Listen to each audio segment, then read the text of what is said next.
ایوان صدر میں اعلیٰ سطح اجلاس میں پیٹرولیم قیمتوں میں کمی لانے پر اتفاق۔ تمام صوبوں نے اسمارٹ لاک ڈاؤن کی مخالفت کر دی۔ صدر آصف علی زرداری کی زیر صدارت اجلاس کو بتایا گیا کہ ملک میں ایندھن کا وافر سٹاک موجود ہے، فراہمی میں کوئی رکاوٹ نہیں۔ سرکاری سطح پر کی گئی بچت عوامی ریلیف کے لیے استعمال کی جائے گی۔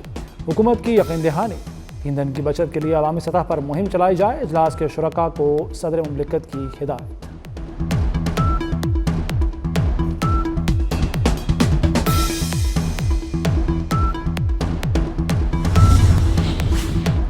صدر مملکت آصف علی زرداری سے وزیراعظم شہباز شریف کی ملاقات۔ قومی سلامتی کی مجموعی صورتحال پر تفصیلی تبادلہ خیال۔ مشرق وسطیٰ میں کشیدگی کی صورتحال اور جنگ بندی کے لیے پاکستان کی کوششوں پر مشاورت۔ قومی سطح پر مربوط حکمت عملی اور ادارہ جاتی ہم آہنگی پر زور۔ ملاقات میں نائب وزیر اعظم اسحاق ڈار، وزیر داخلہ محسن نقوی، بلاول بھٹو شریک۔ قومی سلامتی کے مشیر لیفٹیننٹ جنرل عاصم ملک کی بھی شرکت۔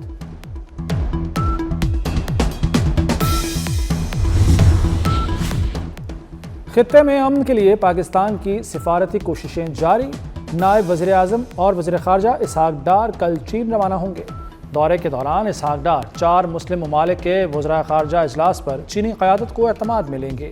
چینی قیادت سے امریکہ ایران تنازع کے خاتمے کے لیے پاکستان کے امن اقدام پر خصوصی تبادلہ خیال کریں گے۔ تہران سے مذاکرات میں بڑی پیش رفت ہوئی ہے، امریکی صدر ڈونلڈ ٹرمپ کا دعویٰ۔ سوشل میڈیا پر بیان میں کہا کہ امریکہ ایران کی حکومت کے ساتھ بات چیت کر رہا ہے، تاہم آبنائے ہرمز کو فوری تجارت کے لیے بحال نہ کیا تو ایران کو بڑا نقصان اٹھانا پڑے گا۔ ایران نے بات نہ مانی تو تمام بجلی گھروں کو تباہ کر دیں گے، اس کے تیل کے کنویں، جزیرہ خارگ اور تمام ڈی سیلینیشن پلانٹس تباہ کر دیں گے۔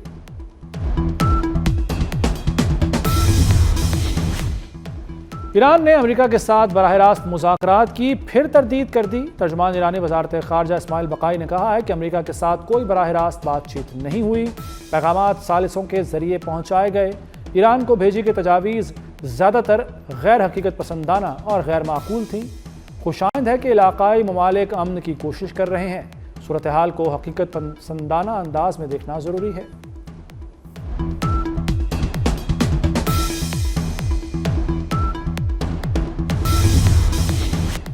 امریکی صدر بڑی جنگ کی تیاری کرنے لگے، وائٹ ہاؤس میں بال روم کے نیچے بڑے بنکر کی تعمیر۔ صدر ٹرمپ نے کہا کہ $40 کروڑ سے بال روم تیار کر رہے ہیں، اس کے نیچے بڑے فوجی کمپلیکس کو خفیہ رکھا جانا تھا، لیکن عدالتی مقدمے کے باعث خفیہ نہ رہ سکا۔ امریکہ اور اسرائیل کے ایران پر شدید حملے، زمینی جنگ کا خطرہ بھی بڑھ گیا۔ تازہ حملوں میں تہران سمیت کئی شہروں میں دھماکے، شیراز، قم اور کرج میں توانائی کی تنصیبات پر بمباری، تبریز شہر میں پیٹرو کیمیکل پلانٹ پر بھی حملہ، ہرمزگان اور صوبے گیلان میں دھماکوں سے 11 افراد شہید، کئی زخمی ہو گئے۔ پاسداران انقلاب نے ایرانی کمانڈر بحریہ علی رضا تنگسیری کی شہادت کی تصدیق کر دی، انہیں 26 مارچ کو نشانہ بنایا گیا تھا۔ ایرانی یونیورسٹی آف ٹیکنالوجی پر حملے میں متعدد افراد زخمی ہوئے۔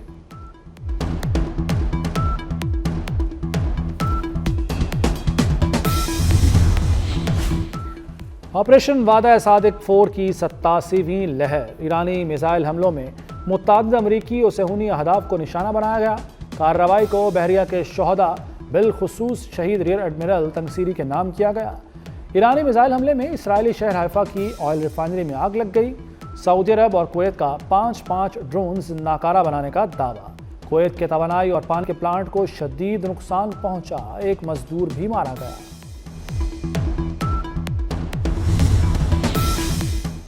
ٹرمپ کا ایران سے 1000 پاؤنڈ یورینیم نکالنے کے لیے فوجی آپریشن پر غور، امریکی اخبار وال اسٹریٹ جرنل کا بڑا انکشاف۔ رپورٹ کے مطابق یورینیم نکالنے کے مشن کے لیے امریکی فورسز کو کئی دن ایران میں رہنا ہوگا۔ صدر ٹرمپ کا کہنا ہے کہ اگر ایران مذاکرات میں یورینیم نہیں دیتا تو طاقت کا استعمال کر سکتے ہیں۔ اس سے پہلے امریکہ 1994 میں قزاقستان اور 1998 میں جارجیا سے یورینیم نکال چکا۔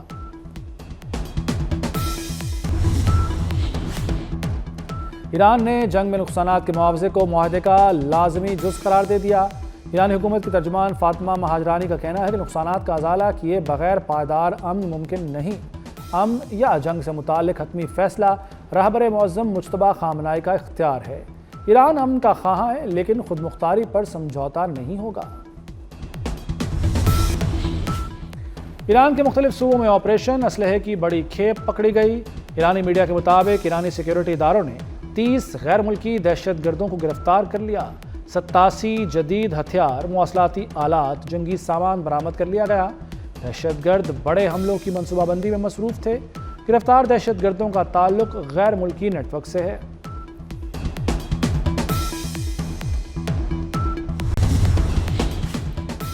اسپین نے ایران جنگ میں حصہ لینے والے امریکی طیاروں کے لیے فضائی حدود بند کر دی۔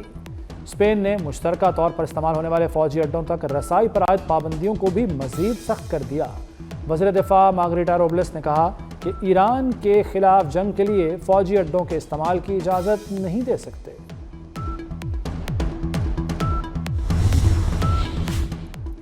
ایران نے لبنان کا بیروت سے ایرانی سفیر کو نکالنے کا حکم ماننے سے انکار کر دیا۔ ایرانی وزارت خارجہ نے کہا کہ بیروت میں ایرانی سفیر بے دخلی کے حکم کے باوجود لبنان میں رہیں گے۔ لبنانی پارلیمنٹ کے اسپیکر اور حزب اللہ نے ایرانی سفیر کی بے دخلی کے حکم کی مذمت کی تھی۔ لبنان نے ایرانی سفیر کو ناپسندیدہ شخصیت قرار دے کر اتوار تک ملک چھوڑنے کا حکم دیا تھا۔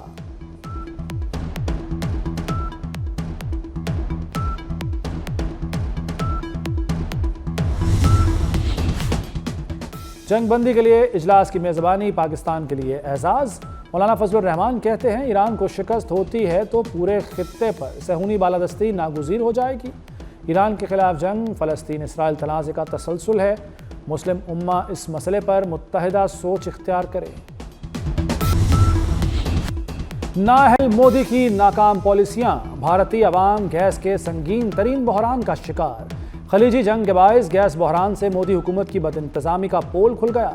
خود انحصاری کے دعوے دھرے رہ گئے۔ امریکی جریدے بلومبرگ کے مطابق بھارت میں LPG کی شدید قلت، قیمتیں بڑھنے سے مزدور طبقے کی زندگی اجیرن ہو گئی۔ دہلی میں کاروبار ٹھپ، غریب مزدور گھروں کو واپس جانے پر مجبور ہو گئے۔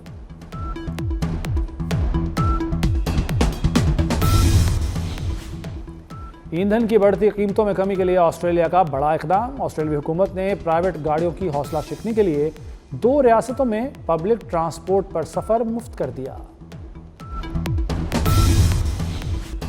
ملک کے مختلف شہروں میں بارش، اسلام آباد اور راولپنڈی میں گرج چمک کے ساتھ بارش۔ بلوچستان کے مختلف علاقوں میں وقفے سے بارش۔ زیارت میں ریکارڈ یالہ باری، برف باری کے بعد پہاڑوں نے سفید چادر اوڑھ لی۔ ملکہ کوثر مری میں بھی بادل برس پڑے۔ ضلع خیبر میں 2 روز سے بارش کا سلسلہ جاری۔ لاہور سمیت پنجاب کے مختلف شہروں میں بھی بارش۔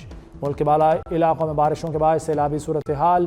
ضلع خیبر میں دریائے باڑہ میں اونچے درجے کا سیلاب۔ پہاڑی علاقوں میں لینڈ سلائیڈنگ کا بھی خطرہ۔ خیبر پختونخوا میں طوفانی بارشوں سے تباہی۔ 25 مارچ سے جاری بارشوں سے مختلف اضلاع میں حادثات۔ اموات کی تعداد 17 ہو گئی، 59 زخمی ہیں۔ جاں بحق افراد میں 14 بچے، 2 خواتین شامل۔ PDMA کے مطابق بیشتر حادثات بنوں، ایبٹ آباد، کوہاٹ، دیر، باجوڑ، بڈگرام اور شمالی وزیرستان میں پیش آئے۔ مجموعی طور پر 11 گھروں کو جزوی نقصان پہنچا۔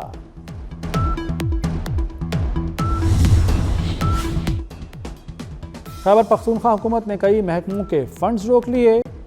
ADP اور جاری اخراجات کی مد میں 25 ارب روپے سے زائد فنڈز کی کٹوتی۔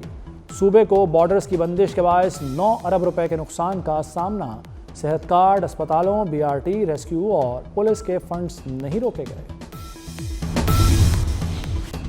عمر رباب چانڈیو کے اہل خانہ کے تہر قتل کا کیس، عدالت نے تمام ملزموں کو بری کر دیا۔ عمر رباب چانڈیو کے والد، دادا اور چچا کو 2018 میں میہڑ شہر میں قتل کیا گیا تھا۔ عمر رباب چانڈیو کا فیصلہ چیلنج کرنے کا اعلان، کہا حوصلے پست نہیں ہوں گے، امید ہے انصاف ملے گا۔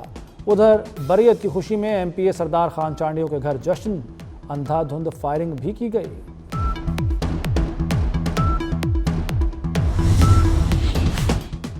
اسلام آباد کے فارم ہاؤس میں ڈکیتی، ملزموں نے بزنس مین ملک عامر کو قتل کر دیا۔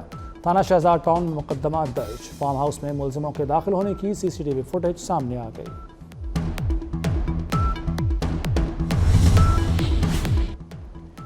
کراچی میں ایک اور بڑی آتش زدگی، کلفٹن زمزمہ کے نجی اسٹور میں دن بھر شعلے بھڑکتے رہے، کروڑوں روپے کا سامان خاکستر۔